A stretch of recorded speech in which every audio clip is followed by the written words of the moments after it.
Bom, depois, na hora dos debates, nós podemos complementar. Eu só queria fazer aqui duas observações a propósito de recursos, porque nos interessa a advocacia e há tantas observações, o problema do pré-questionamento através dos embargos. Não é? Porque é um grande problema que nós, advogados, temos, né, no recurso especial, mesmo no extraordinário, o problema do pré-questionamento. Né? Interpõe embargos, o tribunal mantém, não há nada a modificar, e, enfim, embargos de embargos, que vem multa, e etc., etc. Existe um dispositivo hoje que considera que o pré-questionamento contido na própria petição de embargos, mesmo 1025, mesmo que o tribunal simplesmente mantenha a sua decisão, desde que, obviamente, ele tenha efetivamente sido pré-questionado. O STJ pode diretamente, né? O 535 morre, não precisa fazer embargos, de embargos, com multa, etc. Isso considera pré-questionamento, graças, enfim, para nós, advogados, isso é um grande alívio. E outra situação, só que é fato, o professor Leonardo Greco falou, nós propusemos que o juízo de admissibilidade fosse feito só em segundo grau. Porque ele já é feito em segundo grau. Nós sabemos que o juízo de admissibilidade é feito em primeiro e segundo grau. E nós tínhamos colocado uma regra que, bem ou mal, está aqui mantida, mas, de certa maneira, revogada, no sentido de que a decisão, a sentença, seria eficaz desde logo, que não haveria efeito suspensivo no recurso de apelação. Na realidade, nós tínhamos proposto um prazo, né, quer dizer, a sentença de primeiro grau, recurso, nós teríamos um mini período de suspensão da decisão entre a interposição e o exame pelo relator de eventual pedido de efeito suspensivo, mas isso foi modificado na Câmara e a apelação voltou a ter efeito suspensivo por força do artigo 1012. A apelação terá efeito suspensivo, salvo, e tem uma série de decisões nas quais a apelação não tem efeito suspensivo. Nesses casos aqui, em que a apelação não tem efeito suspensivo, a parte, evidentemente, tem que, através de petição avulsa, tentar tal efeito. Muito bem. Uma das principais modificações do novo Código de Processo Civil, ela está relacionada, eu falei aqui, sobre a jurisprudência, eu diria o prestígio da jurisprudência e a força dos precedentes. Isto vem estampado logo no artigo 926 do novo Código de Processo Civil, e o artigo 926 é forte, diz: os tribunais devem uniformizar a sua jurisprudência e mantê-la estável, íntegra e coerente. E, em seguida, o artigo 927 diz: os juízes e os tribunais observarão, e aí a obrigatoriedade de seguir os precedentes, decisões do Supremo em controle concentrado, os enunciados de súmula, os acordos em assunção de competência, que nós vamos ver o que é, resolução de demandas repetitivas, recursos repetitivos, e mais do que isso, o inciso 5º do artigo 927 diz: os juízes e tribunais observarão a orientação do plenário ou do órgão especial aos quais estiverem vinculados. Isso é importante, porque as decisões do órgão especial e do plenário, mesmo tomadas no âmbito do Estado, vinculam os juízes de primeiro grau e as câmaras ou grupos nos tribunais. Então, é muito importante aqui, e é muito importante saber lidar com o precedente. O que significa o precedente? Se ele se aplica ou não a este ou aquele caso, saber quais são os motivos determinantes, um opter dictum, né, que às vezes é um comentário lateral que não integra os motivos determinantes. Enfim, é um novo panorama que nós não estamos acostumados a trabalhar, né, mais voltado para o sistema da common law, sistema americano, sistema inglês e outros tantos. Então, é muito importante que se conheça o que é, efetivamente, o precedente. Se eu tiver que indeferir liminarmente uma petição inicial, né, se o relator não conhecer de um recurso, não basta ter ementa, como se faz hoje. Né, ementa não basta. Eu preciso saber quais foram os motivos determinantes e saber exatamente se existe uma correlação entre a situação em exame e aquela objeto da tese jurídica firmada. Então, até as universidades, eu já tenho falado isso lá na UERJ, vamos ter que ter disciplina sobre jurisprudência, uma disciplina importante, saber como lidar e como tratar com os precedentes. Muito bem. Outra coisa que se falou aqui de alteração.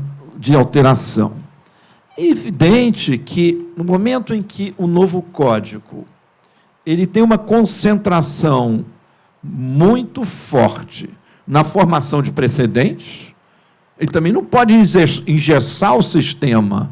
Ele prevê a possibilidade, no artigo 927, número 4, de modificação de enunciado de súmula, jurisprudência classificada, de tese adotada em casos repetitivos, com determinados requisitos importantes.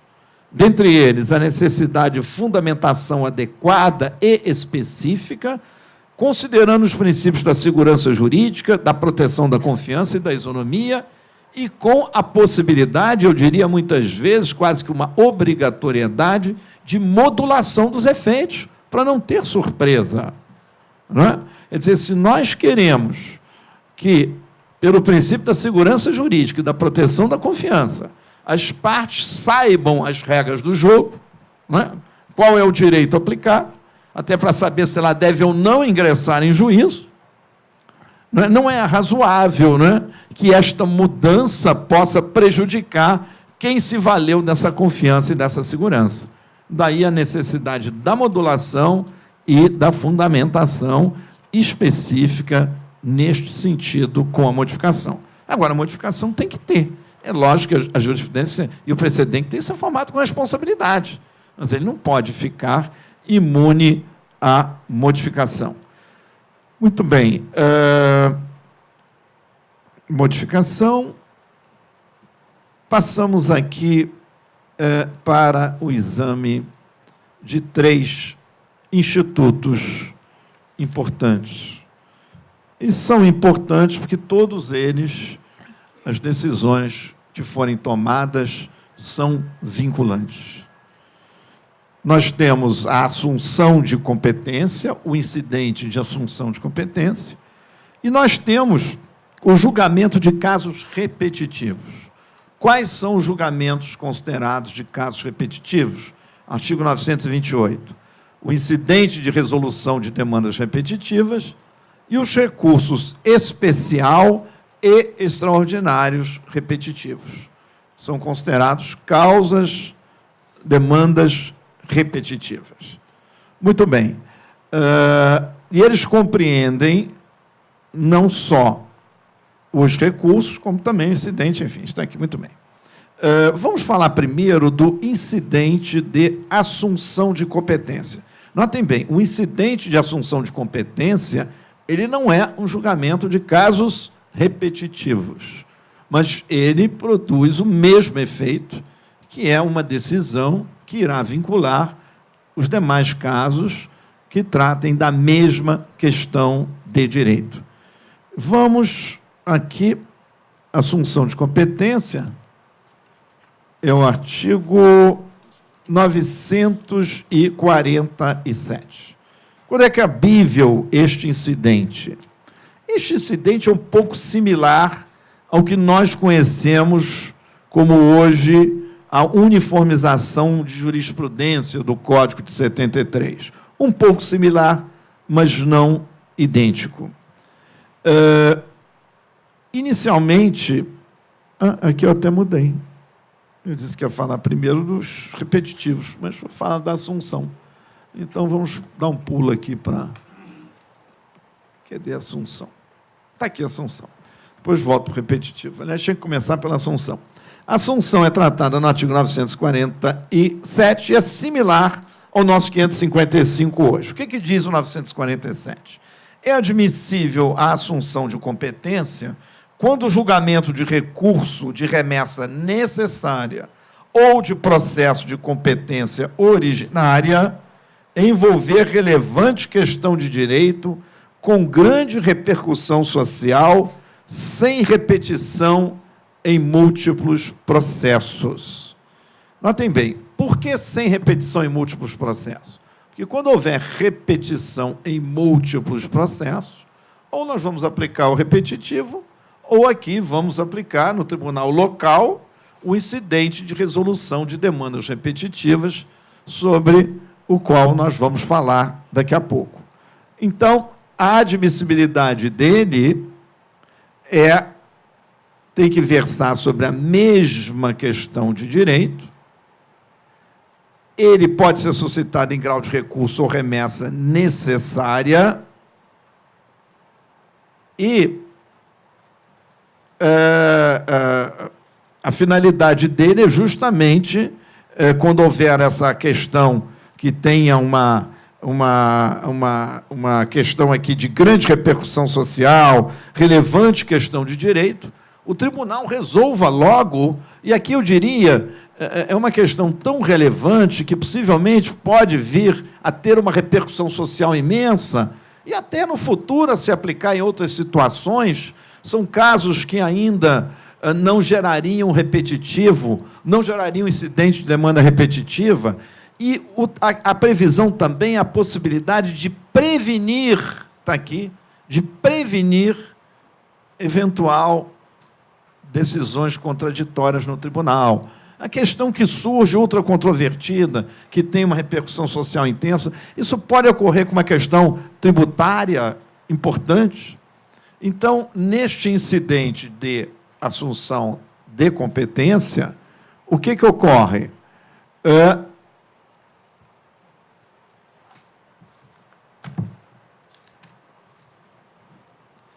O parágrafo 1º diz: ocorrendo a hipótese de ação de competência, o relator proporá de ofício ou a requerimento da parte do Ministério Público da Defensoria Pública, seja um recurso, remessa necessária, julgado pelo órgão colegiado que o regimento indicar. O que diz o parágrafo 4º? Aplica-se o disposto neste artigo quando ocorrer relevante questão de direito, a respeito do qual seja conveniente prevenção ou composição de divergência entre câmaras e turmas. Notem bem, o acórdão proferido em assunção de competência vinculará todos os juízes e órgãos fracionários, exceto se houver revisão de tese. Então, é importante, nós, como advogados, podemos provocar este incidente no tribunal, na medida em que, evidentemente, estrategicamente seja importante, seja para prevenir. Podemos dizer, olha, essa questão nós temos aqui em várias câmaras, em várias turmas, podemos prevenir, ela tem uma carga social importante e assim por diante. Muito bem. Segunda hipótese aqui, e vamos às causas repetitivas, e vamos tratar agora do julgamento de recurso especial extraordinário repetitivos. Vocês já conhecem, porque já está regulado no Código atual.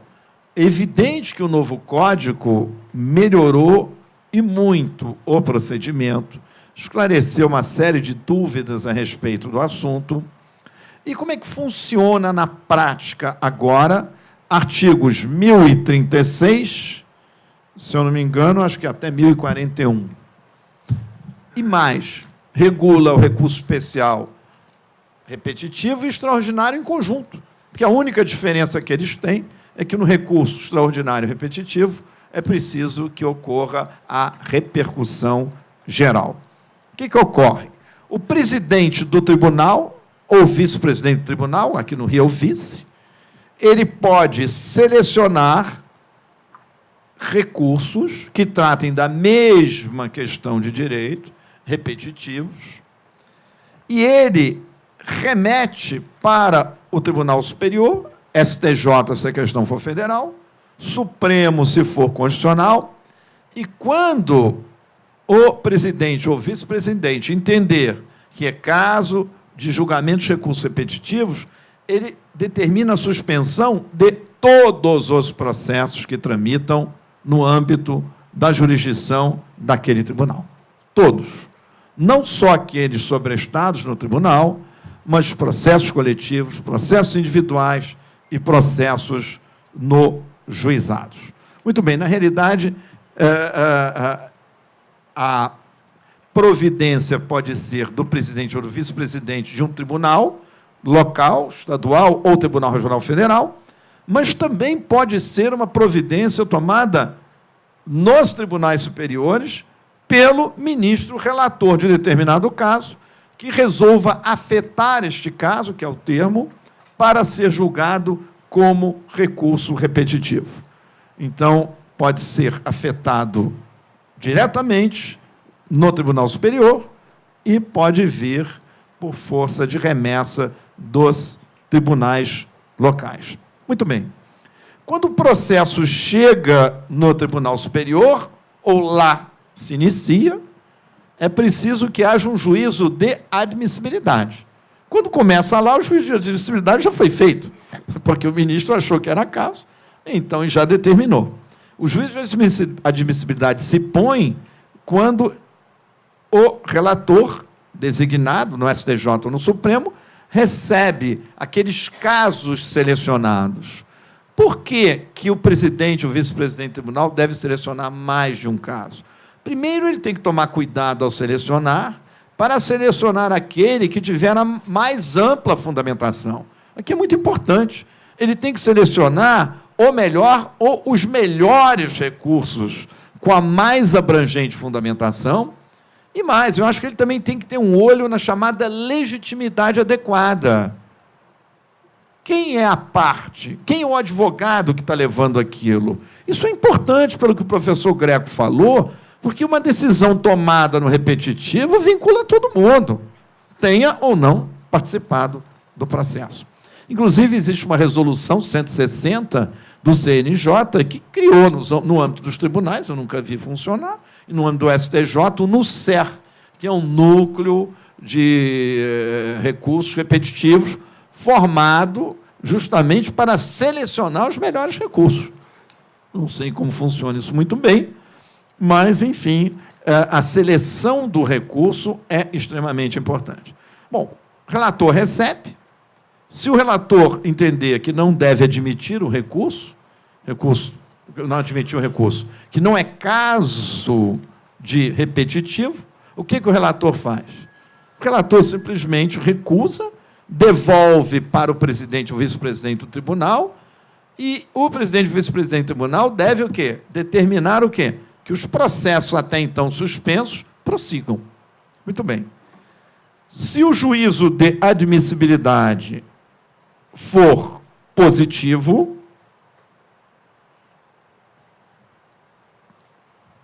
é extremamente importante aqui, primeiro, a publicidade.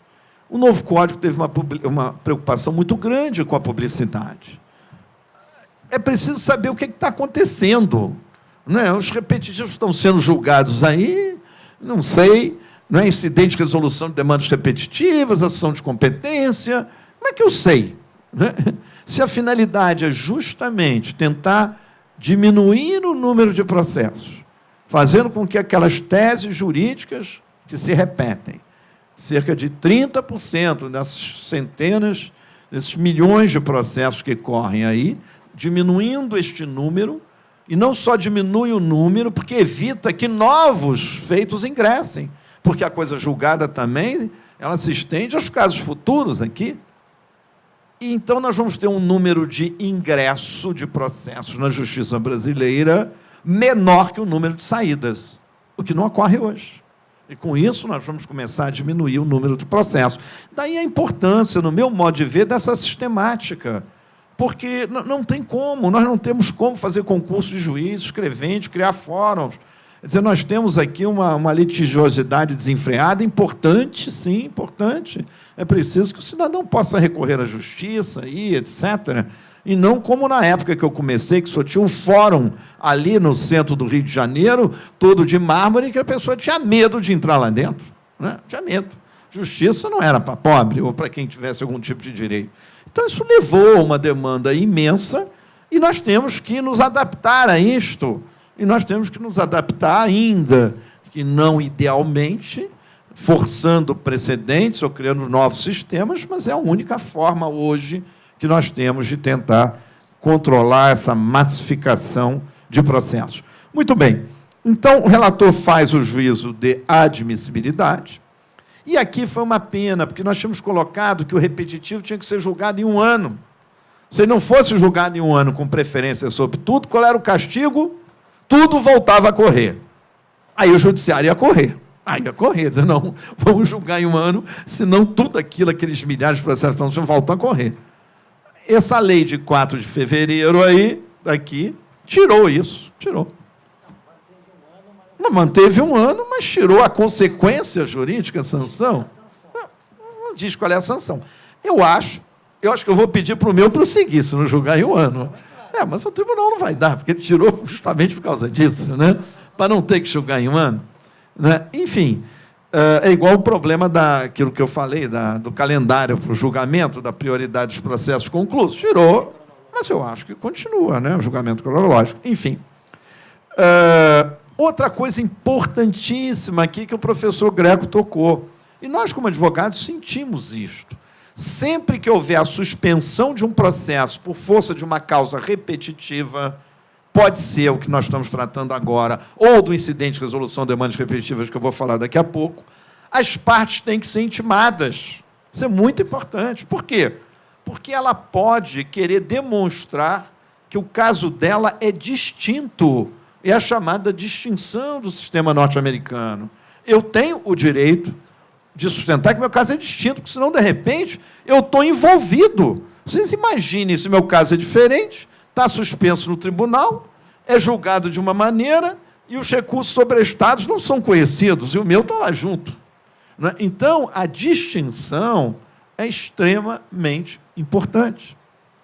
Eu posso fazer o pedido de extinção em 1º grau, se o processo estiver suspenso em 1º grau, cabe agravo de instrumento, se o juiz negar, ou em 2º grau, cabendo agravo regimental. Então, o pedido de distinção é extremamente importante e devemos estar de olho nele. Muito bem.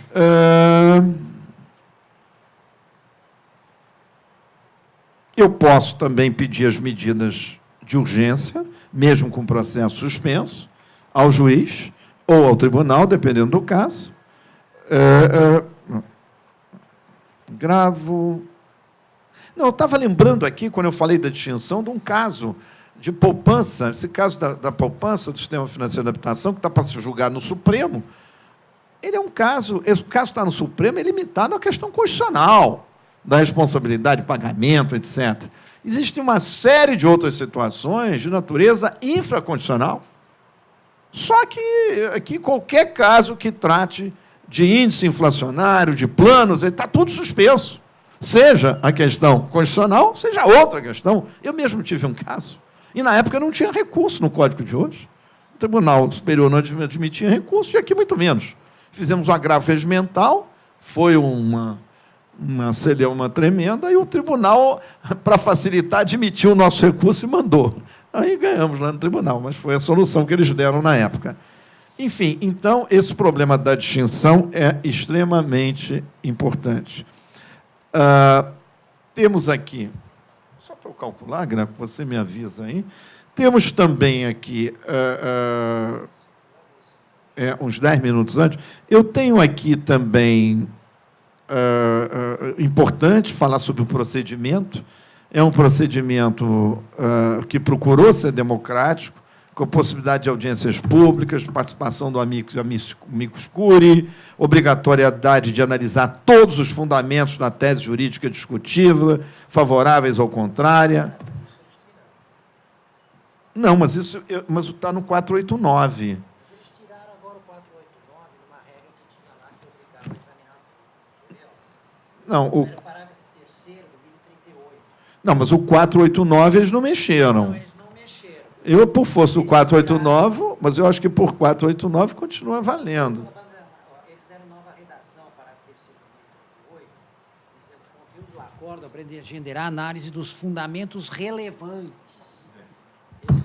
E aqui, no 489, diz não enfrentar todos os argumentos deduzidos no processo capazes em tese, então, que é nulo. Eu faço o entendimento que os argumentos relevantes são todos. Como eles que fizeram a lei aqui vão aplicar. Não é? E eles tentaram diminuir, evidentemente, o trabalho deles. Eles vão dar a última palavra. Mas o importante aqui... Por que é importante que todos os fundamentos sejam analisados? Porque esta decisão aqui, ela vai vincular a todos. Se numa decisão do 489, que não vincula, eu tenho que seguir um procedimento próprio, por que nessa, né, em que eu vou formar uma decisão vinculante, né, que vai se estender a todos os processos, eu tenho que fundamentar menos? Quer dizer, seria uma contradição absoluta, mas, enfim. Mas aí está também, é importante, como o professor Greco falou, que vocês tenham conhecimento disso. O que ocorre quando o recurso especial repetitivo extraordinário for julgado? Vocês já sabem. Se a tese adotada for idêntica àquela do acórdão já sobrestado, houver uma coincidência entre o julgamento lá e o que foi proferido aqui, os recursos são inadmitidos. Se a tese for diferente, o processo volta para o órgão que proferiu para que ele possa rever ou não a sua decisão. Se ele não fizer, o recurso sobe. E nos casos de processos suspensos que não foram julgados ainda? Os juízes devem adotar a tese jurídica tomada no recurso especial, repetitivo ou extraordinário. Por força da lei, eles devem obrigatoriamente seguir esta tese. Bom, outra coisa importante também, o artigo 1040. Esse artigo é interessantíssimo, porque ele diz, o artigo 1040, inciso 4º, e também se aplica ao incidente de resolução de demandas repetitivas.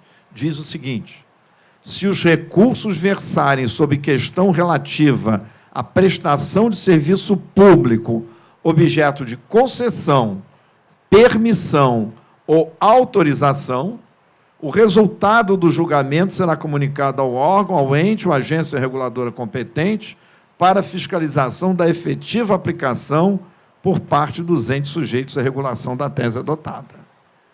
Isso aqui é interessante. Imagine uma decisão tomada no âmbito da telefonia, por exemplo. Uma determinada companhia foi parte dessa decisão, foi tomada em repetitivo. A outra, vamos falar da assinatura básica, por exemplo, já terminou nosso escritório que conseguiu esse repetitivo. Mas vamos admitir a assinatura básica, tarifa de assinatura básica, no passado, que tenha sido julgado em grau de repetitivo por uma determinada empresa de telefonia, perdeu. Não pode, dar um exemplo, não pode cobrar assinatura básica. As outras companhias, que não foram parte no processo, que não tem nada a ver com aquilo, elas ficam vinculadas e a Anatel aí tem que cobrar esta aplicação sob pena de pesadas multas. Daí a importância e a possibilidade da participação nos incidentes de resolução de demandas repetitivas e nos recursos repetitivos de outras empresas que tenham interesse nesta participação. Quer dizer, isso é extremamente importante, temos que tomar cuidado. E eu falei com vocês da publicidade, falei e não falei o artigo. É tanta coisa que o tempo vai passando. Mas vamos ao artigo 930... Não é 30, não, é outro. Artigo... Aqui... Não, passou. No agravo de instrumento, da ordem... É um artigo que fala sobre a publicidade, eu dei a palestra, até aqui, São Paulo, há 2 dias, sobre isso, 979. A instauração e o julgamento do incidente, e aqui vale para repetitivo, serão sucedidos da mais ampla e específica divulgação e publicidade por meio de registro eletrônico do Conselho Nacional de Justiça. Os tribunais manterão um banco eletrônico de dados atualizados com informações específicas sobre questões de direito submetidas ao incidente, comunicando imediatamente ao CNJ. Para possibilitar a identificação, dos processos abrangidos pela decisão do incidente, o registro eletrônico das teses jurídicas constantes do cadastro conterá, no mínimo, os fundamentos determinantes da decisão e os dispositivos normativos a ela relacionados. Então, a informação aqui é fundamental e importante para nós, advogados. E nós vamos poder consultar todos os casos repetitivos, não só daqui, de outros estados, e incidentes que foram tomados nos tribunais aqui do país e no STJ e no Supremo Tribunal Federal. Muito bem. Vamos falar agora sobre o que eu acho que é a grande novidade do Código, que é o incidente de resolução de demandas repetitivas. Vou dar um exemplo rápido de como funciona o incidente de resolução de demandas repetitivas, e eu acho que este incidente de resolução de demandas repetitivas ele vai conseguir fazer o que a ação civil pública não fez, né? Julgar processos, questões coletivas, principalmente direitos individuais homogêneos, que nós sabemos, por uma série de razões, os processos das ações civis públicas não terminam, a coisa julgada é dispersa, você tem que entrar com 500 mil, enfim, não funciona. E o incidente de resolução de demandas repetitivas pode funcionar, vamos esperar que ele funcione, e ocorre o seguinte: normalmente, a jurisprudência, o precedente é tomado, eu sempre digo, no ponto de chegada. O que significa isso? O processo percorre as instâncias todas, vai para um repetitivo, ou vai para uma súmula, e isto demora. Você vê, essa da poupança está há mais de 20 anos, e o Supremo ainda não resolveu. Então, esse íter do repetitivo e o íter das súmulas é imenso. E nós sabemos que, em muitas situações, o problema se põe desde logo. Voltamos ao exemplo aqui, que eu falei da assinatura básica da telefonia. Isso foi colocado em todos os estados. Já eram centenas de ações em primeiro grau. A própria poupança, quando começou lá atrás, centenas de ações. Todo mundo sabia o quê? Temos que ter uma decisão desde logo sobre essa matéria, que possa resolver isto definitivamente. Então, na realidade, nós vamos antecipar o precedente para um momento anterior àquele que seria o ideal, que seria lá depois de percorrer várias instâncias. Então, o novo Código de Processo Civil permite que ele seja instaurado já em primeiro grau. Ele está tratado nos artigos 976 até 987. E o requisito para a instauração do incidente desde o primeiro grau, ele pode ser feito de ofício pelo juiz, pelas partes, Ministério Público, Defensoria Pública. E quais são os requisitos? Efetiva repetição de processos que contenham controvérsia sobre a mesma questão de direito e risco de ofensa à isonomia e à segurança jurídica. Sempre que eu tiver risco de isonomia e segurança jurídica, eu instauro desde logo o incidente. Instaurado o incidente, quem é competente para julgar o incidente? É o órgão no Tribunal de Justiça ou Tribunal Regional Federal, onde ele foi instaurado, competente para uniformizar a jurisprudência. Eu tenho que ter um órgão competente que possa uniformizar. Aqui no Rio de Janeiro é o órgão especial, que é o órgão competente para uniformizar a jurisprudência. Vai para o tribunal, distribuído por um relator no órgão especial. Nada impede, e é bom que isso ocorra, que os tribunais criem órgãos especializados para isso. Por exemplo, às vezes o órgão especial tem um número maior de desembargadores que atuam no crime.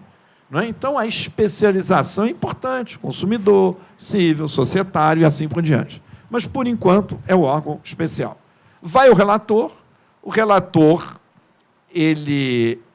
no momento em que o processo é remetido, o relator faz um exame, evidentemente, ouve as partes, etc., e o relator não faz o juízo de admissibilidade.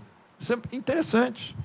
O relator não faz o juízo de admissibilidade. Quem faz o juízo de admissibilidade é o órgão competente para o julgamento. Aí vocês dirão por quê? Por causa da consequência. A consequência da admissibilidade do incidente é a suspensão de todos os processos, juizados, coletivos e assim por diante. Então, suspensos todos, feito o juízo de admissibilidade, os processos são suspensos, mantido o quê? Pedido de distinção, que pode ser feito, evidentemente, e pedido de medida urgente. Medidas provisórias que serão examinadas pelo juízo competente, onde o processo foi suspenso. Muito bem. Publicidade, da mesma forma, os estados têm que ter o seu banco eletrônico, CNJ e assim por diante. E o que ocorre... Ainda tem. Não é 15, porque nós começamos 10 minutos antes. Não, um pouco menos, mas... Não, você falou no tempo certo. Então... Muito bem. Agora, existe um caso aqui extremamente interessante. É até difícil de explicar isso. É um artigo que permite... O que nós estamos vendo? O incidente começa onde? No Estado, ou, se for uma questão federal, dentro de um tribunal regional federal, que abrange a sua região. Então, a regra é a decisão que vier a ser tomada pelo órgão especial, ela valerá para o quê? Aquela região, aquela base do tribunal, da jurisdição do tribunal. E nós podemos ter mais de um incidente, porque, normalmente, o caso de incidente de resolução de demandas repetitivas, dificilmente pode ser um caso local, pode até ser um problema tributário local, etc., mas a regra é que esses casos de incidente de resolução de demandas repetitivas terão âmbito nacional. Então, eu posso ter mais de um em cada estado. Muito bem. O que pode ocorrer aqui? Vejam que situação interessante. Temos um caso no Rio de Janeiro, e alguém de São Paulo, não precisa ser nem do Rio de Janeiro, diz o seguinte: poxa, isso é uma questão, vamos falar poupança, um desses exemplos.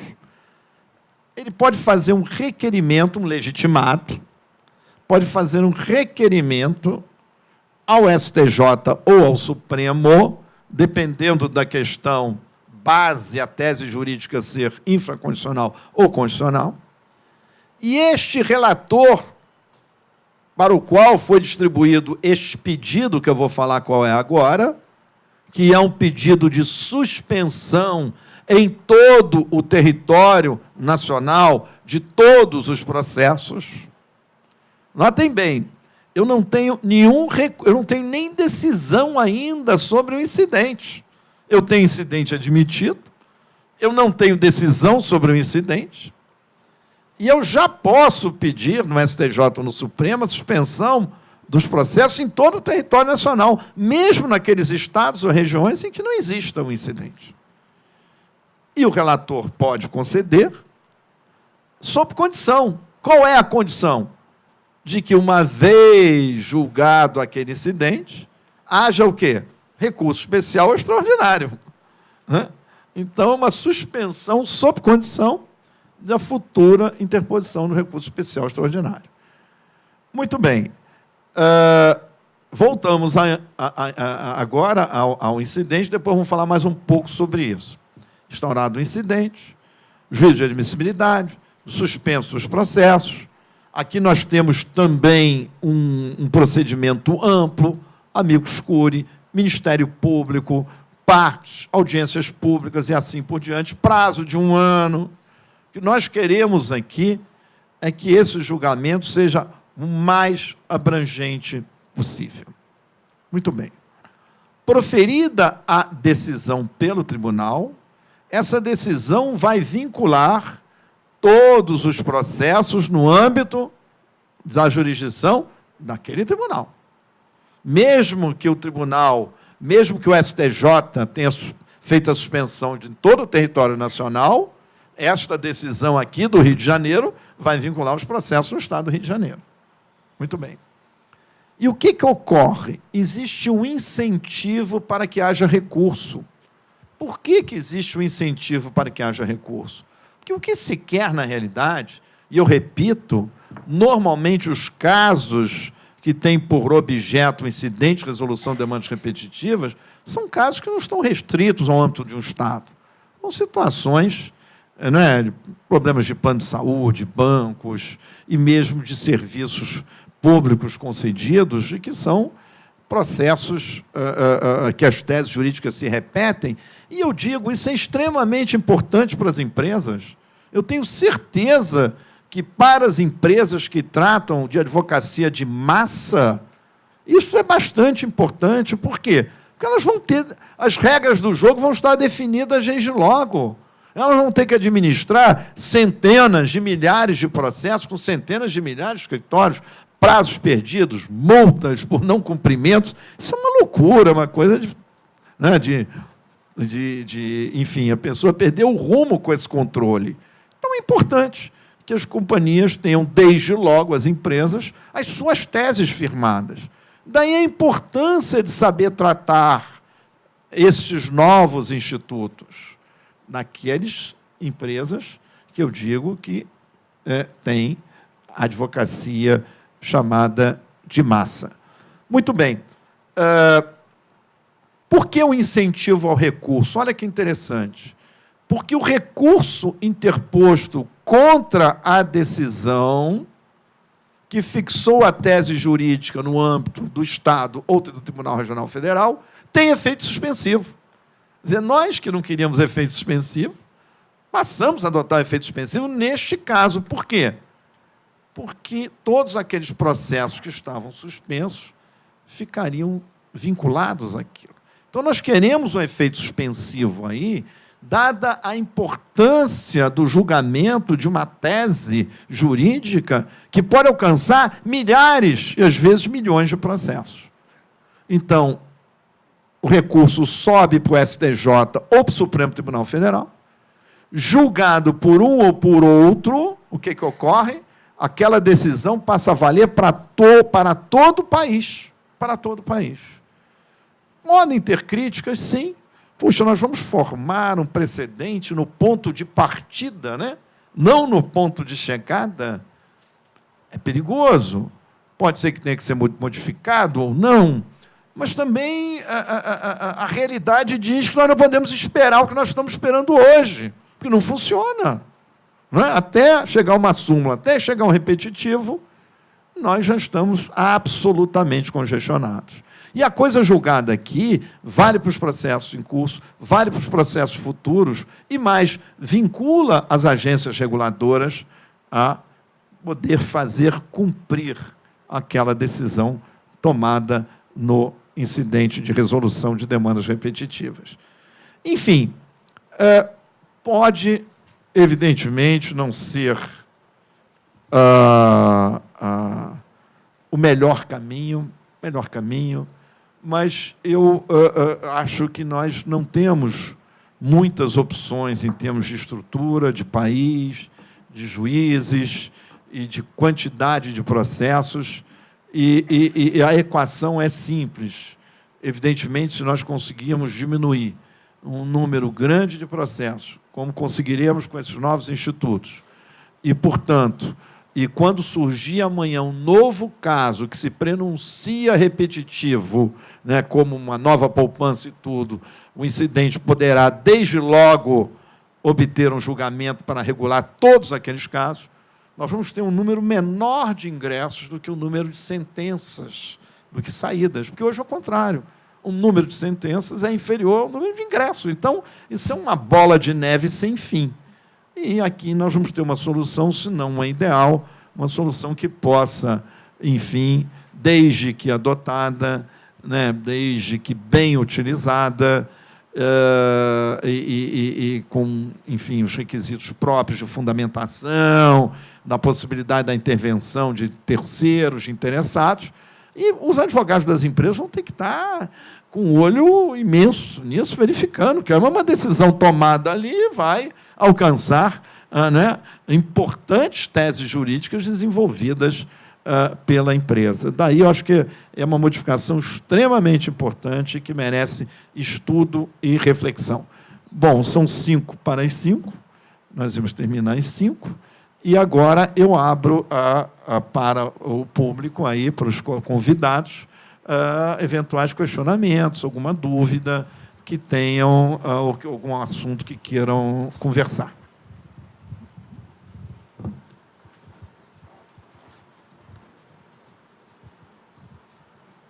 Não sei quem foi que me fez uma pergunta aqui que eu disse para fazer depois aqui. Mas então, vai começar. Era importante a pergunta que ele fez. Ali também tem um colega, o Rodrigo, também. Paulo, frente aos novos institutos de antecipação de tutela, poder-se afirmar que há um esvaziamento da medida cautelar prevista no Código de 73? Não, na verdade, a medida cautelar foi tratada de um modo mais abrangente dentro da chamada tutela provisória. Mas não há nenhum esvaziamento, ao contrário. Eu acho que o que houve foi a conciliação de certos pressupostos, que alguns estavam na antecipação de tutela, outros lá no livro do processo cautelar, numa única disciplina. O que houve foi uma redução de muitos procedimentos cautelares específicos. E houve um abandono de um procedimento cautelar comum. Não existe mais um procedimento cautelar comum. Porque ou a medida cautelar é incidente, e aí ela se processa nos próprios autos, não existe mais aquele formalismo de ter que criar um processo cautelar autônomo. Não. Ela é incidente, ela entra no procedimento do próprio processo comum. No processo comum. Agora, então, houve uma redução quantitativa de normas, porque não há mais um procedimento cautelar comum, e também não há inúmeros procedimentos cautelares específicos. Mas a tutela cautelar está bastante prestigiada e acho que com mais coerência e bem harmonizada com a tal da tutela antecipada, que tinha aquela dúvida se ela era cautelar ou não era cautelar, e acho que ela ficou mais sistemática. Então, não vejo nenhuma redução de eficácia da tutela de urgência cautelar. Vou complementar a resposta, que nós conversamos um pouco antes, eu sei que a sua pergunta era mais abrangente. É importante que, na tutela da evidência que nós estamos falando, não é necessário o periculum in mora. Nós sabemos que nós temos a tutela de urgência, que é a que nós conhecemos hoje, tutela antecipada ou cautelar propriamente dita, que tem o fumus boniuris e o periculum in mora. Na tutela da evidência, eu não preciso mais ter o periculum in mora. Não é? Ou eu tenho o documento, não é, inquestionável, que a parte contrária não põe a prova capaz de pô-lo em dúvida, né, a razoabilidade, e, portanto, eu posso obter, desde logo, a tutela provisória, independente do periculum in mora. Eu não preciso ter o periculum in mora.